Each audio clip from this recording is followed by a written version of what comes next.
Classic. Yeah, I know. Fucking excuses. All right. Let's do this. Okay. That's the Phantom's hat. All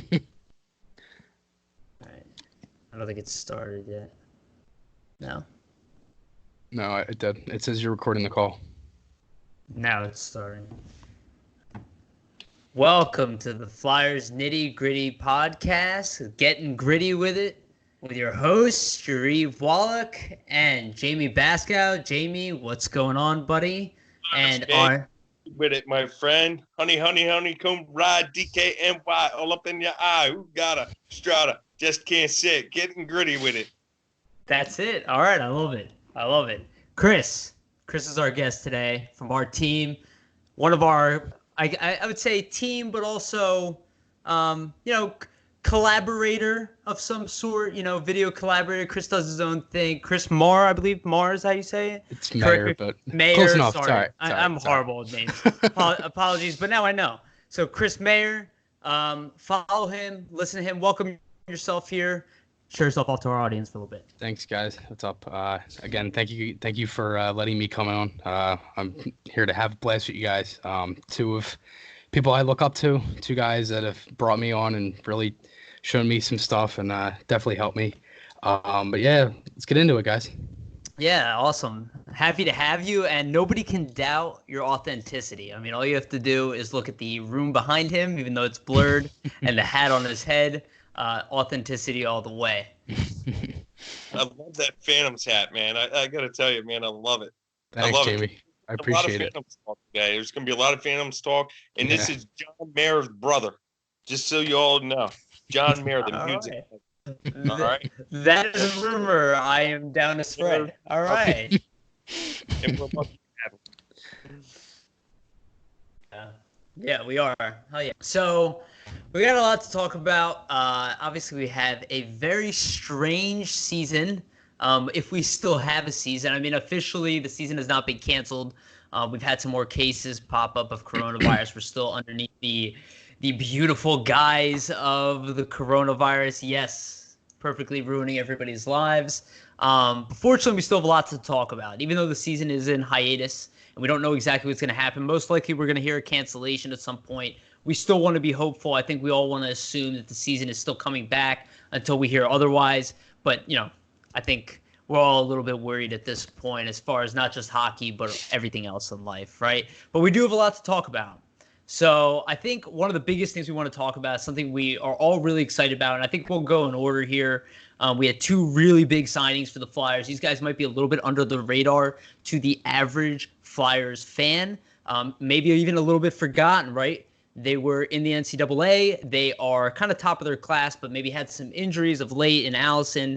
And Lashinsky, he puts up really good numbers, plays a huge role, but he's not, the type of guy who's going to come into the league and just blow the doors off, right? So it's not a Morgan Frost. It's not the sexier names, but they're also guys who could be really good NHL players. These are big signings. So with Lashinsky being that first signing, a guy we were really worried about, I'll open up to you first, Jamey. Jamey, what do you think about the Lashinsky signing? Oh, it was fantastic. It just showed the depth, 6th-round draft pick, and it just goes to show you that it doesn't matter where you get drafted as long as you get drafted. And it same could go for Wild Kalynuk, too, who was drafted in the 7th round. And that was a classic Ron Hextall pick, was Tanner Laczynski in the 6th round. And you look at Oscar Lindblom in the 5th round. So where I'm getting at is as long as you get drafted in the NHL, you have a shot.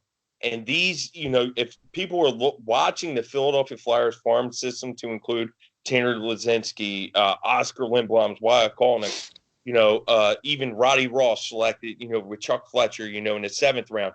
So you're looking, and Bryce Brodzinski, in the 6th round. You're looking at all these guys being selected, all these prospects, and it's like all you got to do is get drafted. So that's where the hard work comes in. Tanner put in 4 years of hard work at Ohio State, kicked butt down there, rocked it in injury-riddled seasons. You look, he had 2 injuries last year. He told me he was, a little frustrated how his season ended. And what? He was a 3-time Hobie Baker Award nominee. That was pretty impressive. His sophomore season was his best year. Last year he was hurt and still put together a Hobie Baker Award nominee season. This year he was hurt once and still put together another Hobie Baker Award nominee. He had 34 points in 36 games this year. The guy is just, what I like most about Tanner is that he's gotten more physical as the year has gone on. As each year progressed, he was getting a little more physical. And what most Flyer fans don't know of Tanner is that he could board battle, and that could help the Flyers in the future. And personally, with the way Chuck Fletcher talked about him today, and Wade Allison for that matter, saying that these guys would compete, both of these prospects would compete for jobs, next season. I see it, and I see Tanner being a fourth line center possibility next year. Possibly. Maybe not the start. I think he's going to the Phantom, but that's my personal opinion. But if he does play, I can see him being a fourth line center. So I love this signing. Yeah, hell yeah. Chris, what do you think about him? To be honest, I think I like both signings, him and Allison. And I know Yariv, when I did the video with you talking about Lizinski, it was basically like me and you were like, all right, they got one, now they got to get Allison. And eventually a couple days later they did. But as for Lizinski, I like him. To be honest, he kind of reminds me of Scott Lawton. He's got that, Jamey, as you said, he has that physical game to him. I think he's a very good depth player. Jamey, like you said, he's got a really hard shot too, which is one thing that, they've been raving about lately. I've been seeing that a lot since they signed him. There's been talk about his shot and, how his game is. But if anything, like me, Yariv, we talked about this off camera, how we think that either he gets top line minutes in the AHL or bottom line minutes with the Flyers. Jamey, like you said, fourth line center. If anything, he could be first line, maybe second line wing or center with Lehigh Valley. I love him. I think he's a very good player, and I think he's one of them guys that can definitely make some noise if they were to have dev camp and training camp, obviously the whole coronavirus thing. If that stuff is on time, hopefully he'll be able to get in there and show his skills off pretty well. Yeah, that would be awesome if we can have a dev camp. I think you guys are absolutely spot on with him. I think between the two of you, you kind of told the whole story of him already, and it's interesting how he's been brewing for so long. And obviously I'll talk about Allison, but Lizinski, for real, like, he's a guy that a few months ago we were all, I wouldn't say convinced, but we all speculated that we could lose him for nothing, that he could walk. He could be our Kevin Hayes story of a really good player who walked, who could be a potential 40, 50-point player in the league, who could score 20 goals in the NHL. And you look at his production. I mean, like we talked about it a little bit when Jamey, you were going over it. But really, every year he's been a point-per-game player in the NCAA. Even at a young age of, 19, 18 years old, to do that is severely impressive, and only to have his role increased and to do that through injuries while he has some juniors times, right, in the under-20 tournament. So he's had success at a high level, playing a high role. He could be Scott Lawton, but maybe he's a little bit better. I mean, I love Scott Lawton. I do, but Scott Lawton has difficulty scoring. Now, he did a little bit of that this year, and I'm really excited about that. But he had trouble with power a lot of times on his shot, missing the net, missing opportunities. Could Lizinski come in? I mean, he's a lot more seasoned. He's not rushed like Lawton came in. Lawton was really rushed in the NHL. He was playing in the NHL at 18, 19 years old. It was too early for him. Mm-hmm. Really, Lizinski has an opportunity to maybe come in and be a 40-point player like pretty early. So maybe third line or maybe fourth line, Jamey, but it could be fourth line and third line, maybe shifting to the wing at some point, right? Obviously, Patrick is still up in the air, but it does become a very valuable player to the team. Yeah, I just like prospects in their natural position when they first start, in NHL, in my opinion. That's why I love about the Flyers keeping Morgan Frost at center, even though now looking at it, when Patrick comes back, and I say when, because Chuck Fletcher gave some really good updates on Nolan Patrick today in terms of him progressing well and, things are trending in the right direction, quote unquote. So to me, that means that with that's pretty high marks. If the season reconvenes, he has a high probability of, starting. But definitely, let's just say next season for sure. when you're looking at it, Nolan Patrick will slide into the third line center, maybe even second line center, depending, Right. and depending on how he recuperates and different things and shows his skill. So when you're looking at it, that's why I love the Flyers keeping Morgan Frost at center, because it shows that, they want him to play his natural position, at least to start, get comfortable in the NHL, get his feet wet, and then maybe slide him to the wing. And I think the same thing goes for Tanner Laczynski in terms of him being, a center, because Wade Allison can play left wing too. A lot of people, he's very versatile. He can play either wing. And I think they want to try to keep him on the right wing, obviously. Sure. So I'm a firm believer in keeping these young prospects in their natural positions. Yeah, at least I would agree with that. So, Jamey, I would totally agree with that, right? Because especially if you can develop a center, I think that's crucial, right? If you even can convert a winger to a center, you're gonna do it, right? And I think that's key there, right, with the Morgan Frost thing. And I do remember talking to people about this, and we've talked about it. If you can develop a center, always develop a center first, right? Yeah. Start by developing the center, because those players are always more valuable. They're more valuable in trades, even if you have to move the player. If you can play down the middle, that makes you more valuable to the opposition. It means you're a better winger, because it means you're probably better defensively. So developing a center is fantastic. And usually only really good, strong wingers defensively can convert. And that's what's neat about the CHL, because the CHL is definitely that mode where they're very versatile. They'll play center wing. Mm-hmm. That's really one good thing I love about the CHL. Sorry to take up your time, Chris.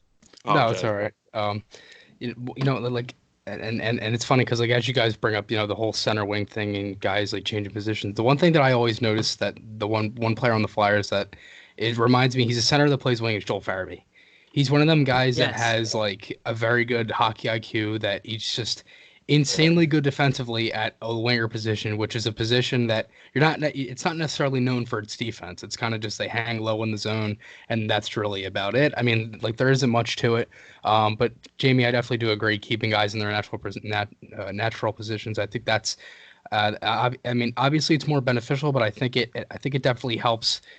Not even just their game, their game itself, but their game mentally, because then they don't have to go into it all right, well, now do I have to do stuff differently because I'm on the wing, this and that, and then maybe they overthink. You never know. It happens.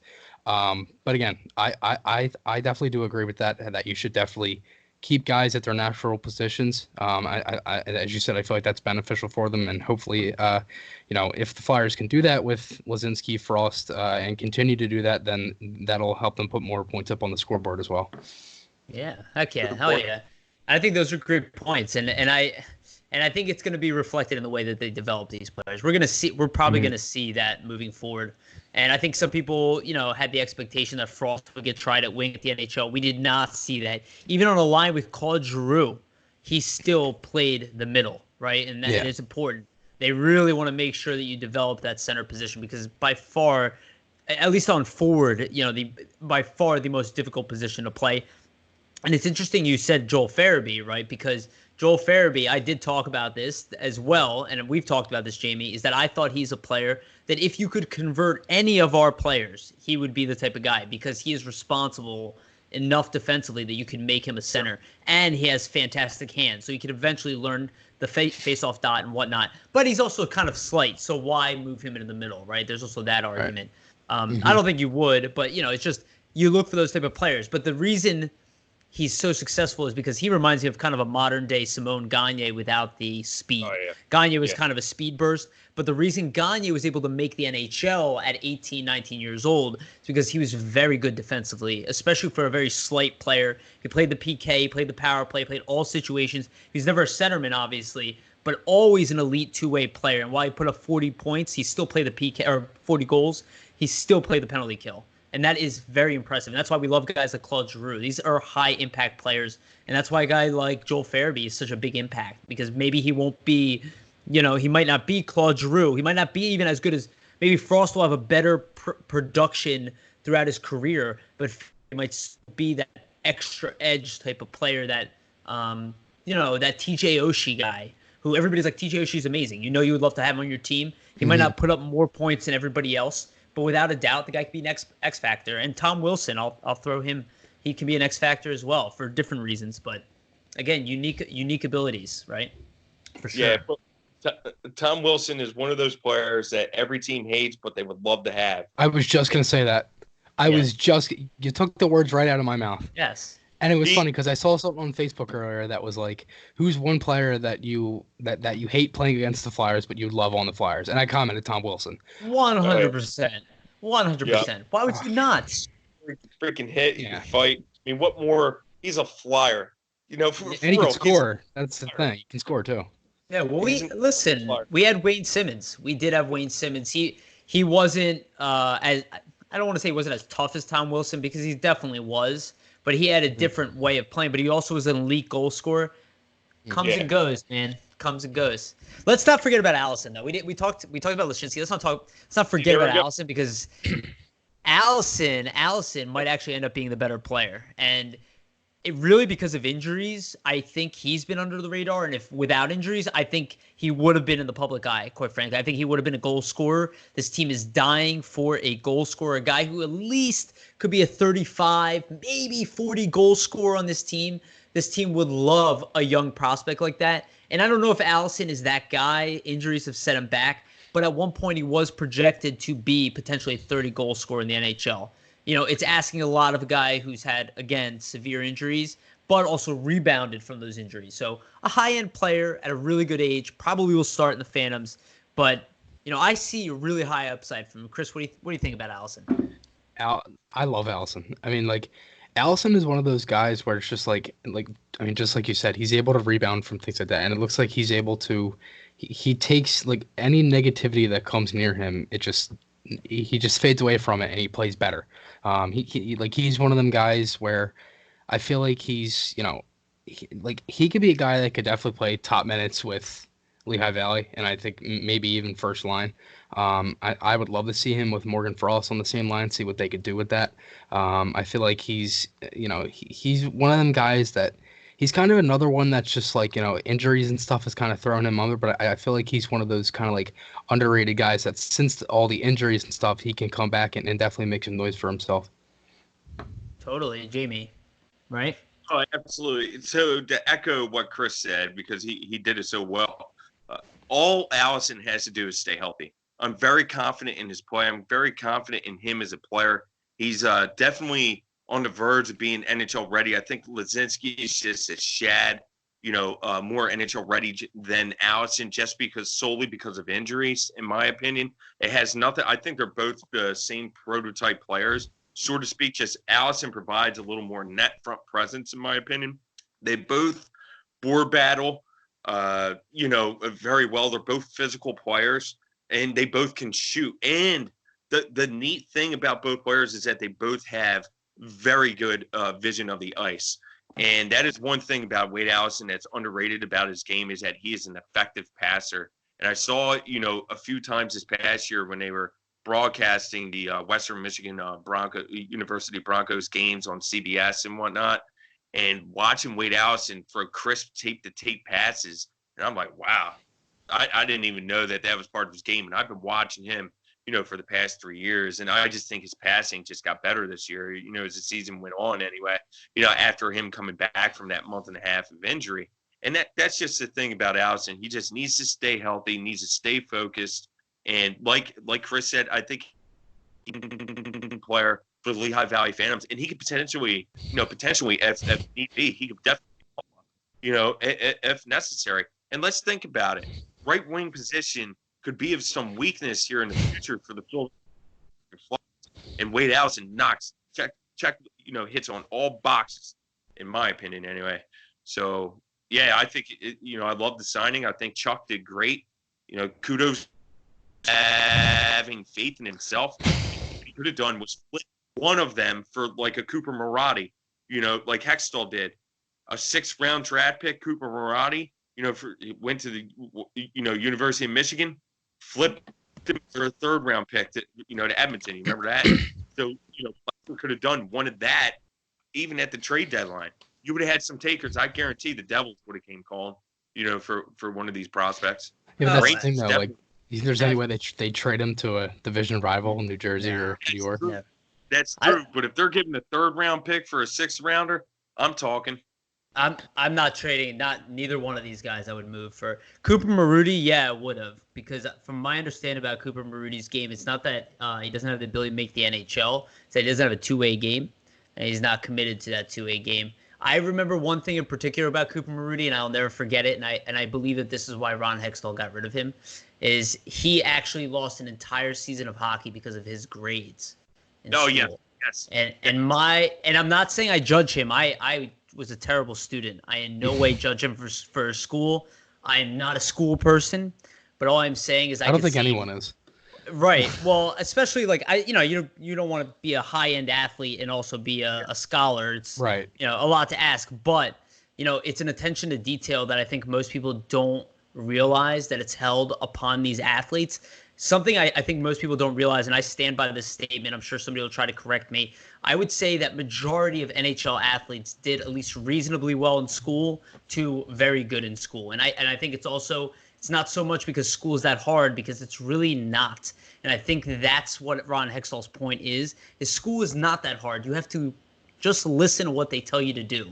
And that tells me a little bit about his character. And I had problem listening to people tell me what to do. I still do. And I can tell you that a guy who's trying to build an organization to win a championship might not be that interested in that. Having said that, I do believe everybody deserves second chances. We've seen Pat Maroon, get traded and then win cups.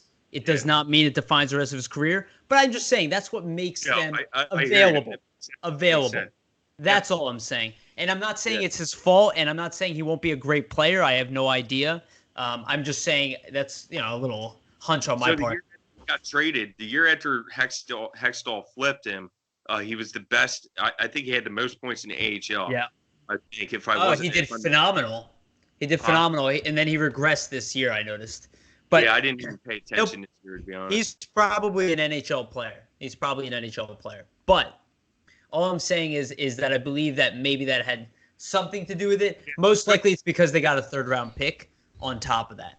But I don't think they valued him in the same way they value Allison or Lashinsky, to your point, The good thing is that Wade Allison told us at developmental camp that the ball was in the Flyers' court this past season. So that's what assured me that he was more than likely going to sign. And then with Tanner Laczynski telling us, last year when we interviewed him, that he was going back solely for unfinished business because he was pissed off of being hurt. Those 2 injuries really, he was pissed off at that. So he wanted people that he could stay healthy and have another good year, and he did that. I mean, he did get hurt, but well, the thing is though the thing is about Wade Allison though is he might actually. Now, injuries aside, assuming that he's healthy, right, 100% healthy, we don't even know if there's going to be a delay on the season or whatever the hell is going to happen. But assuming that he's ready to go, I mean, theoretically, he should have an easier path to the NHL than Lashinsky. He doesn't have to play center, and the Flyers really need goal scoring on the wing, right? Not really, but they could use it. They could use it, right. Right. They could use it. And they're both of age, right? So you look at a guy like NAK, right? So NAK is in the NHL, right? He's an age group right above Allison. So if you really look at it, Allison, that could be his window potentially next year. Without the injury, I'm telling you, he would be in the NHL next year. From what I saw him play, and even when he wasn't playing fully, he was at 50% at dev camp. He still looked like by far one of the best players there. And he barely played when he got back to college. I remember that. I think he didn't even play for long portions of time. So he wasn't even healthy, and he still looked better than other prospects. I really am interested to see how good this kid really is, because he could be one of those guys who maybe puts up, 15 goals his first year in the NHL. We haven't had a guy like that, really since TK or Patrick, a guy who can come in and really score. I mean, Farabee had some of that, but a guy who can really I think Farabee will probably be a better goal scorer. But again, we got to account for age here, right? Farabee is a kid where Allison is a little bit older. Can he come in and contribute immediately? That I'd be really interested. Then, I know you really like Pitlick, Chris, and I really like Pitlick. I love Pitlick. We all do, honestly. And I think he earned a contract.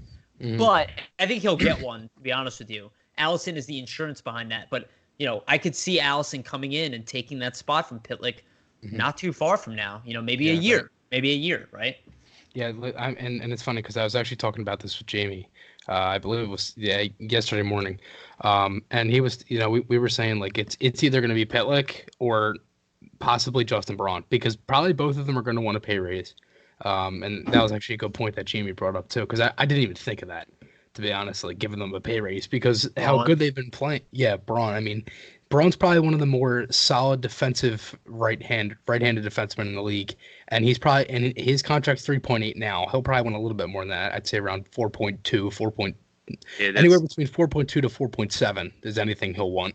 And to be honest, I'd rather have Braun go to a contender, because he's one of the guys that he's never won a cup, and he's, I think he's good, and I also think he's one of them veteran guys that's like a lot of like teams will look up to, and I think I feel like he's a good locker room piece if the Flyers, again, and this is just if the Flyers were to get rid of them. I personally don't think they should, but if cap comes down to that, if Braun goes, either I'd say probably Freeman takes his spot, and then they do some tinkering with the lines from there, but I like Braun. I hope they re-sign him. And as for Pitlick, I mean, I love him.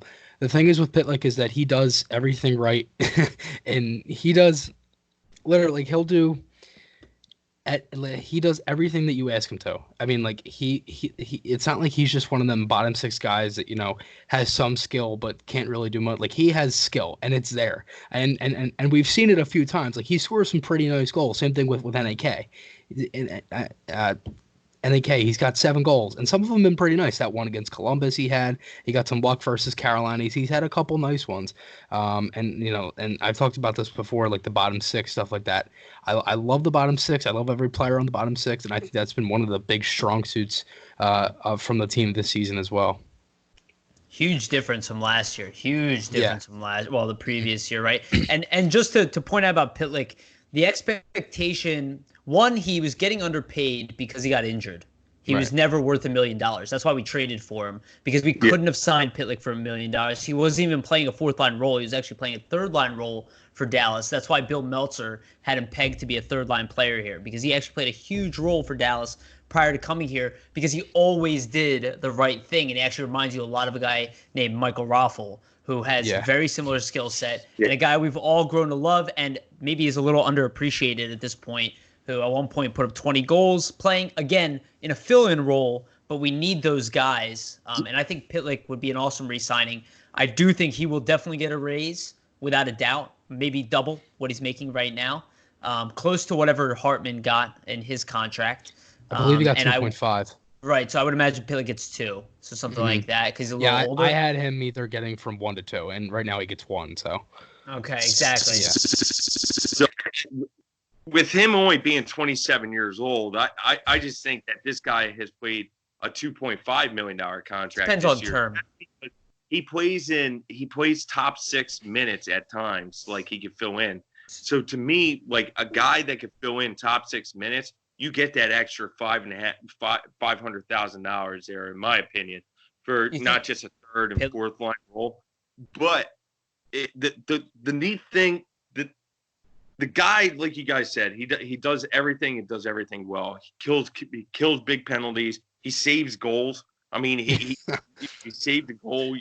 Helped out Carter Hart there. In saving goals. But I just. It's either going to be him or Grant, in my opinion, and I just think that the Flyers. Grant's a center. Right, and I just think that he's also cheaper too. Yes, he'll be cheaper, and he's a center.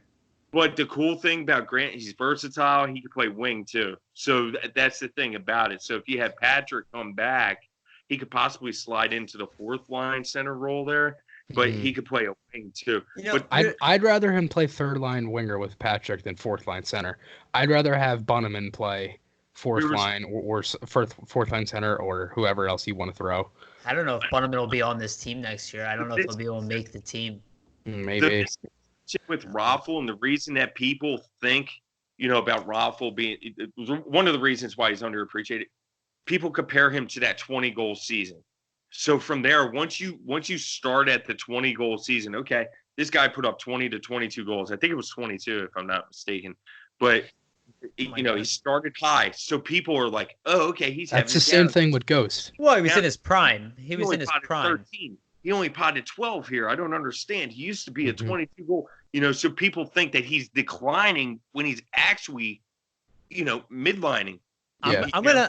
You mentioned Ghost. I'm gonna change the topic real quick here, and I need to bring something up because we just talked about Justin Braun. I'm gonna say something a little controversial that I think people will think is a pretty stupid statement, but I think there's a good chance I'm gonna end up being right. There's a good chance we let Justin Braun go and we keep Shane Gostisbehere. And I think people forget about Ghost, but I would much rather have Shane Gostisbehere than Justin Braun. So and they cost the same amount of money. Mm-hmm. So I think it's a no-brainer. I really like Justin Braun. They will cost the same amount for sure. If you trade Ghost, then you keep Braun. That's what happens, in my opinion. And to be honest, there's probably no way they trade Ghost. And if there's any way they trade Ghost, they should do it now. Jamey, we talked about this. If they were to trade Ghost now and like one of the high-end prospects, maybe like a Bobby Brink or something like that, and Jamey, you even said it, did not get rid of Ratcliffe. But I mean, if they were to trade Ghost this year's first round pick, and I completely blanked. What did I? A prospect. Yeah, prospect. Yeah, something like that.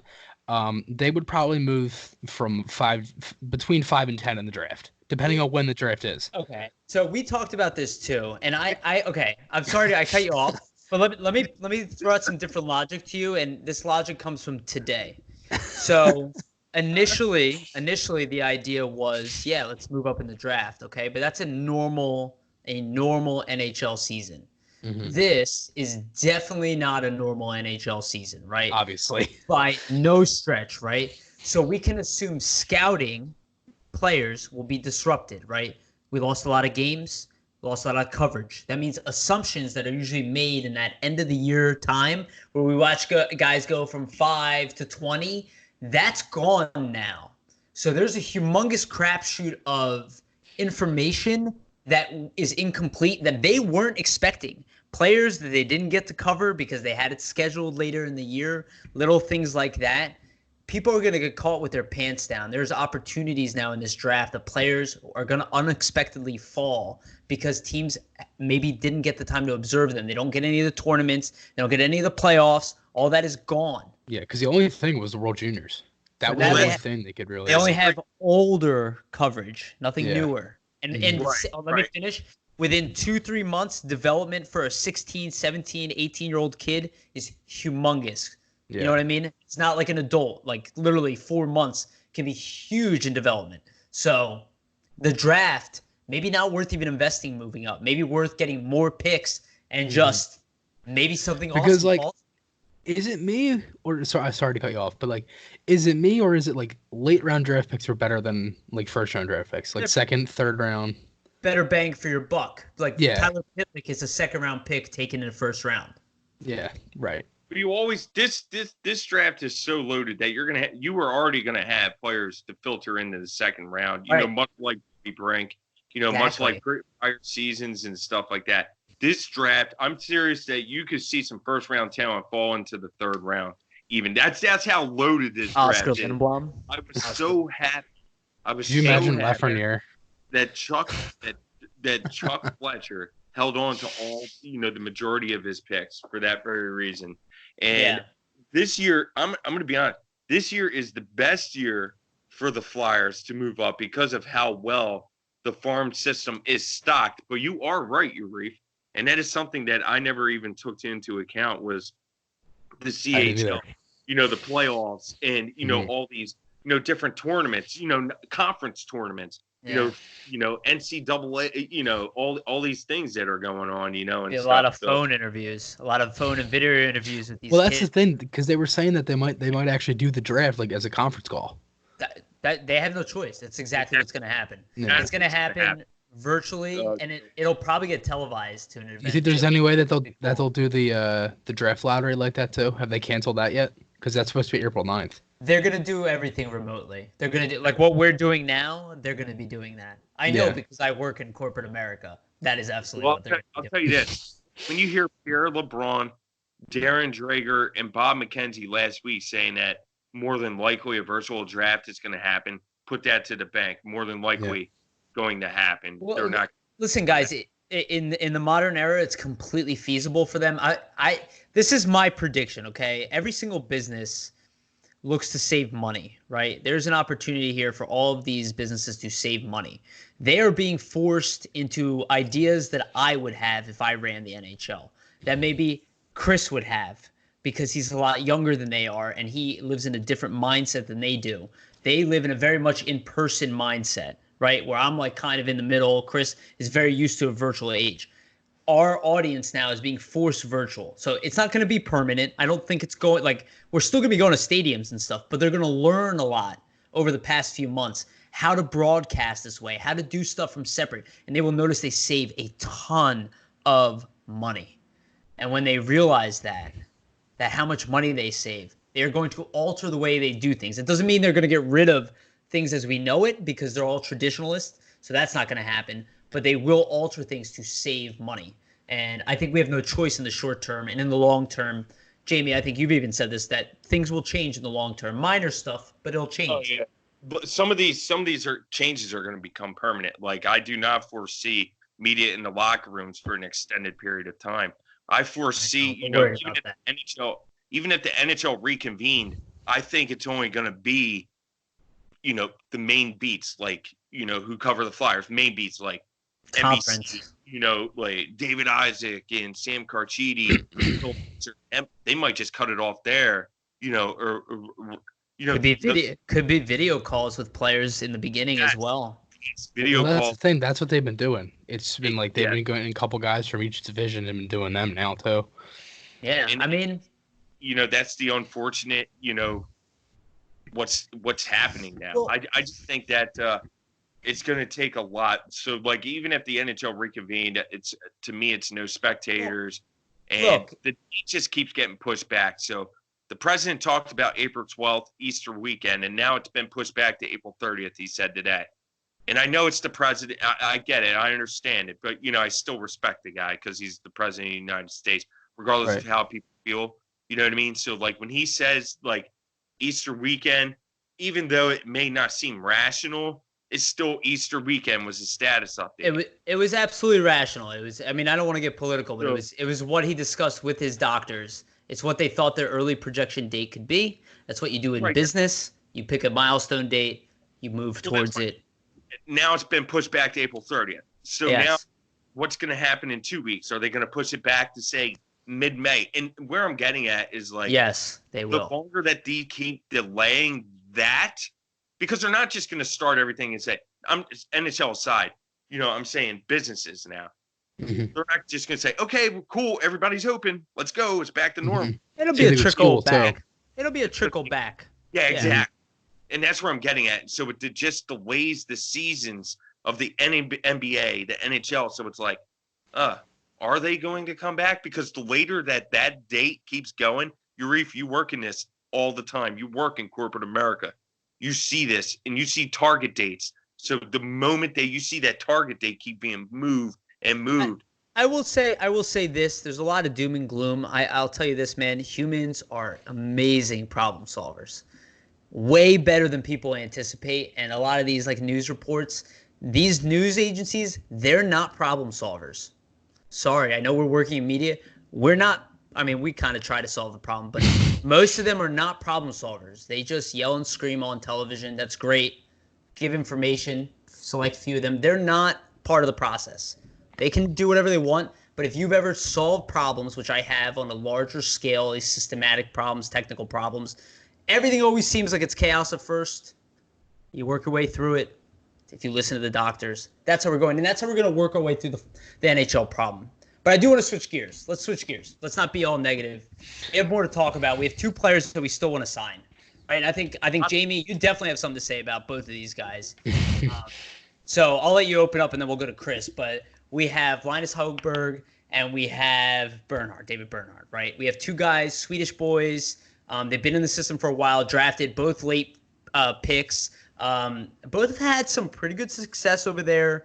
Really young as well, right in that same age group. Guys that we all were worried, are they going to get signed, right? We believe they can attribute to our Phantoms team today. The Phantoms D was a little bit light, right? We have James DeHaas playing.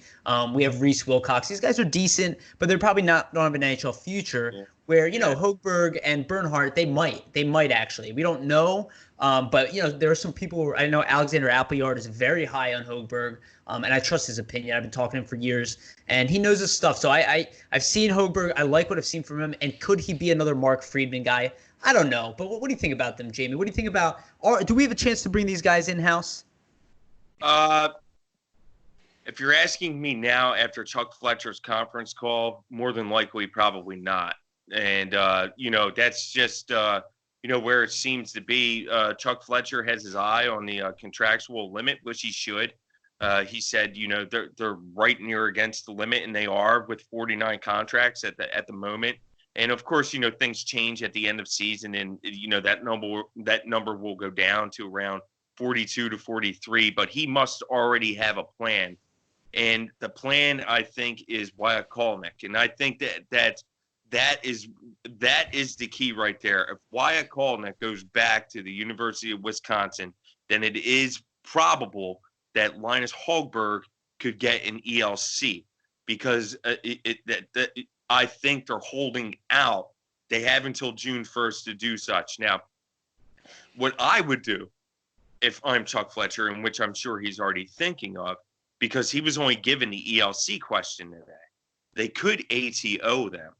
And I think, given the uncertainty to the economy and everything right now, that now would be the better time to accept an ATO, saying, okay, I'll earn it, because you know what? David Bernhardt would be a very good AHLer. Would he be good in the NHL? I'm not so sure.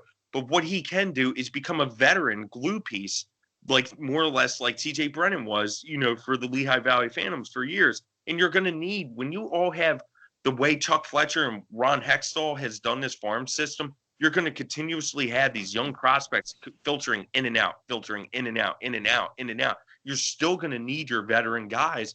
And David Bernhardt, is that. And so is Linus Hogberg. There is no reason in the world why Chuck Fletcher should let these two walk for, the free agency, which could very well happen.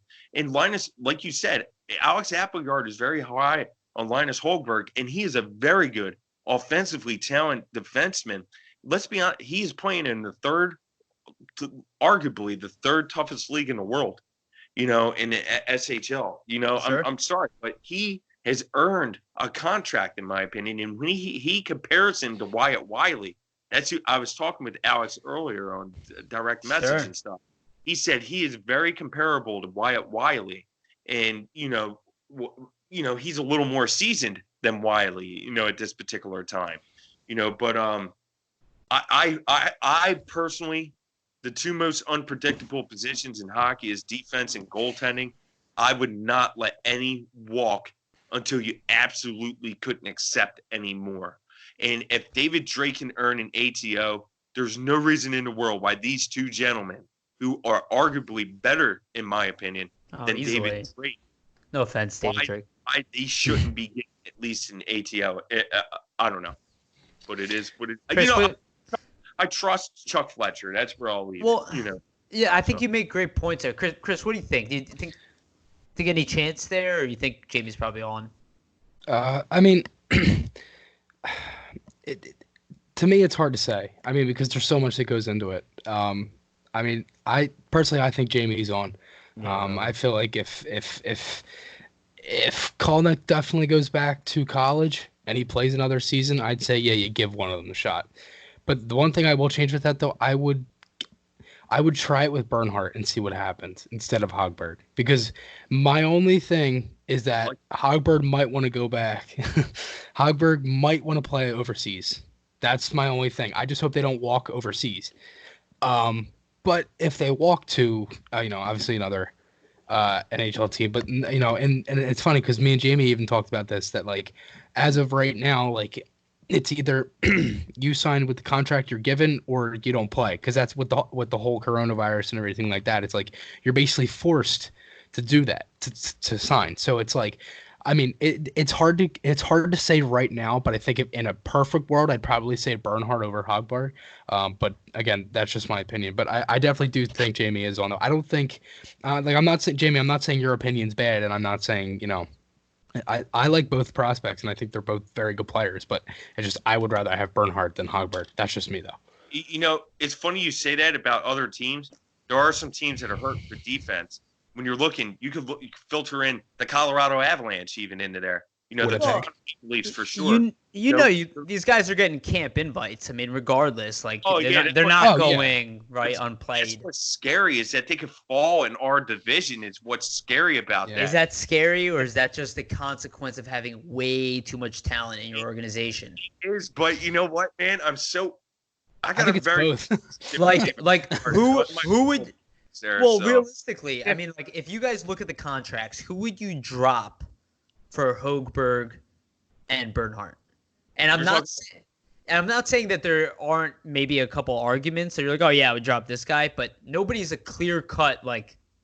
Every single contract the Flyers have is valuable right now. Yeah. That is what's happening. Yes, in the past, I agree there. And Bernhardt would never be walking. We would be screaming in the streets. Chris, I don't even know if you remember this age, but we had nothing. We had our best, I think, was it Mike Testoweed, if I remember his name? I have no clue what you're talking about. Our best prospect at the time were free agent signings that Paul Holmgren grabbed, that guys who had never had a chance to play in the NHL. We would dance. If we had Friedman, we were dancing in the streets. You have no idea the spoils that the Flyers have today. I think, I'll be honest with you, I really don't think people recognize how truly deep Ron Hextall made this organization. It's the effects of his GM built take the time. Stepping stones for what we have right now. Yes. These are the last 6 draft picks have signed from 2016. That is insane. Yes, and they're these good. Are last they're good. That possibly signed. They're good. They're good. Great. That doesn't happen. And the thing is draft could have been the best draft in Flyers history eventually. Yeah. First of all, if you doubt Ron Hextall, you just say this to yourself. Carter Hart is here because of Ron Hextall. Oh, yeah. And just stop talking. Yeah. Because there have been countless GMs that have tried and have failed. And he didn't just bring in Hart, okay? They re-signed the same goalie he brought in, Brian Elliott, who everybody shat on him for re-signing. He's still here. He also kept Alex Lyon, which everybody agrees. Chris, I know you're not that high on him, but everybody agrees at least he's a good AHL goalie, right? Right? Maybe he has potential to be an NHL guy. Plus, Ustimenko, Samsonov, Fedotov, which everybody wanted to throw off to the side, who's a 6'7" goalie who might end up being an NHL goalie one day. Sandstrom as well. You can just keep going down the line. We just have so many good young goalies. Ersan, didn't even mention him. Yeah, right. And it's funny because I was actually looking at this the other day. The way that the Flyers got Sandstrom, I don't know if you might remember this, but when they traded Zach Rinaldo to Boston for a 3rd-round pick, that was Sandstrom. That was how they got Sandstrom. Yeah, that comes full circle. Full circle. So, that always happens. But I do want to talk about Kalynuk real quick. I mean, you guys mentioned him. I know, obviously, I'll give you both to comment on him because I know we can all kind of get excited about him in a different way. This is obviously another steal. I believe 7th-round pick. Correct me if I'm wrong. In overage, I think he was 19 at the age he was drafted. So I think he was 1 year passed over. Went straight into the NCAA, if I remember correctly, from getting drafted. And never looked back. And I remember seeing this kid in dev camp, and I kept going why wasn't he drafted? What's the issue here? And now I look at him at camp, and I go, well, I love Zamula, but I really think that Kalynuk might be better. And Zamula is fantastic, and he's also a little bit younger, so I give him a little bit of time. But Kalynuk, at least offensively, it obviously changes as things evolve and they develop. But right now, I just look at development. I mean, I really like Ronnie Attard. There's a lot of the defensemen I really like, Mason Millman.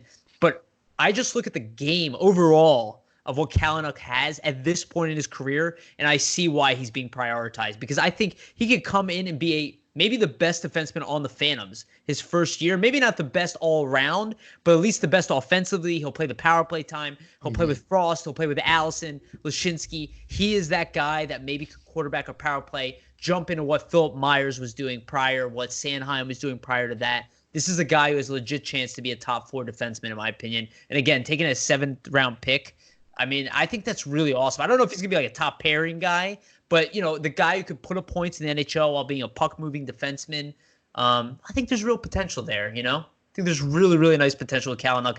And I think we're going to see a lot of that when inevitably the dev camp starts up again. I think we'll see a very poised player that if he does come to camp, if they do sign him, odds are he's probably going back.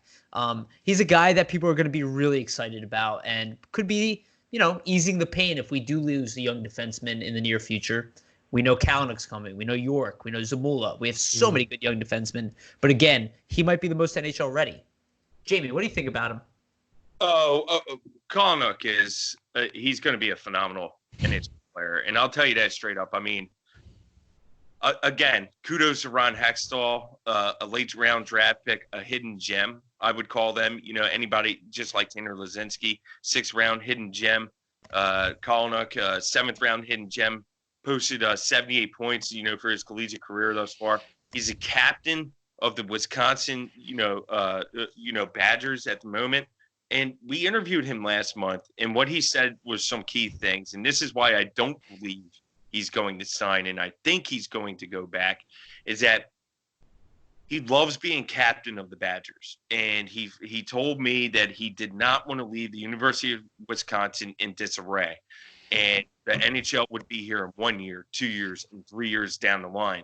So to me, that tells me that this guy is in no rush, you know, to sign an NHL contract. He knows that he will get one eventually because you know what? He knows he's that damn good, you know, and that damn talented that if the Flyers didn't offer him one, he'd know that another team would come a-calling, you know, and to sign him. So I think he's not in any rush, you know, by any means. But there was another thing that he told me that I was very interested in, and you touched a little bit on it. He loves being on the power play, you know, and if the Flyers could offer him power play time, he would sign like today. And I know, you know, he could play that, you know, with the Phantoms and whatnot, but that seems to be a big thing for him is power play. He loves to be on that power play because it adds, you know, what does it do? And he does it well.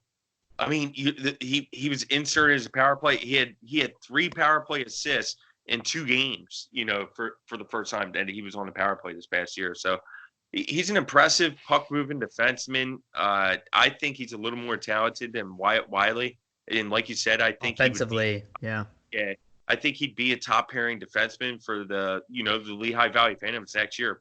Absolutely, no question. Yeah, I agree. But the cool thing about we could possibly see a Wyatt Kalynuk pairing because Wiley plays both sides, left and right. That would be cool. That'd be funny. What's it called? A Wyatt line or whatever. That'd be cool. Yeah, I think I like that.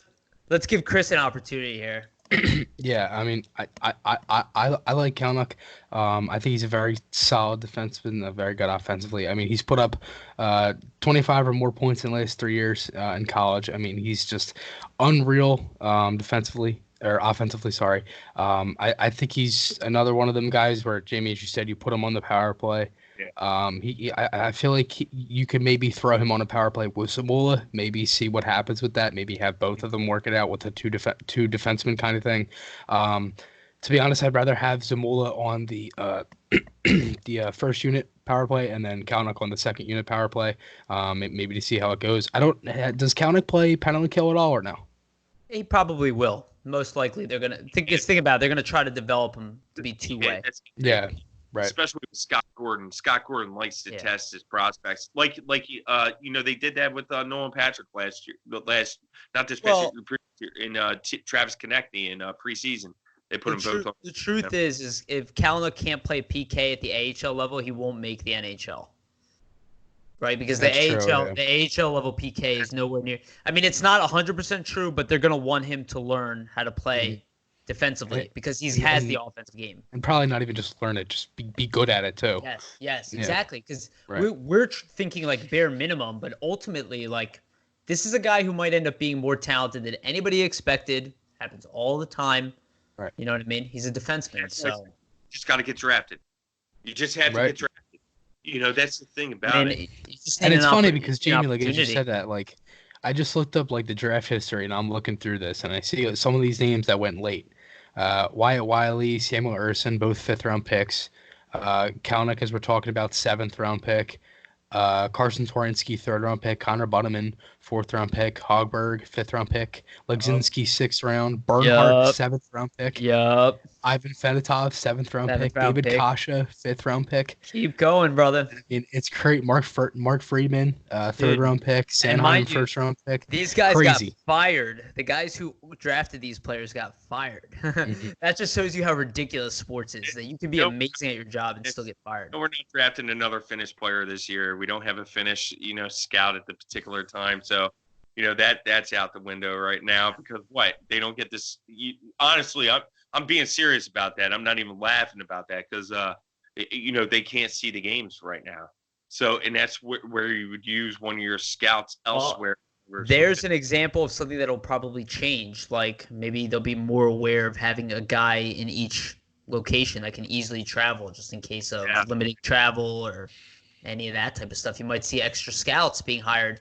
We don't know because they all have a budget, right? This is a staff budget. It goes kind of beyond that. It gets complicated down the line. But listen, we just talked about how many players there's. 1, 2, 3, 4, 5. 5 young players that are all about 21 years old. So they're not children, right? So they're like becoming men. They were drafted by the Flyers, and all 5 of them potentially have an NHL future. 3 of them clear cut, as we all agree that Kalnick, Lashinsky, and Allison are definite NHL players. We think Hogberg and Bernhardt are potential. Definitely Hogberg being a potential, Bernhardt at least an AHL guy at the very least. That's a hell of a draft. And again, those are late picks, like you said. A lot of them. I mean, Allison obviously was a high-end second-round pick. We should expect a lot from him. Right. But again, a lot to be excited about, right? And we got a couple minutes left here. I want us to sign off.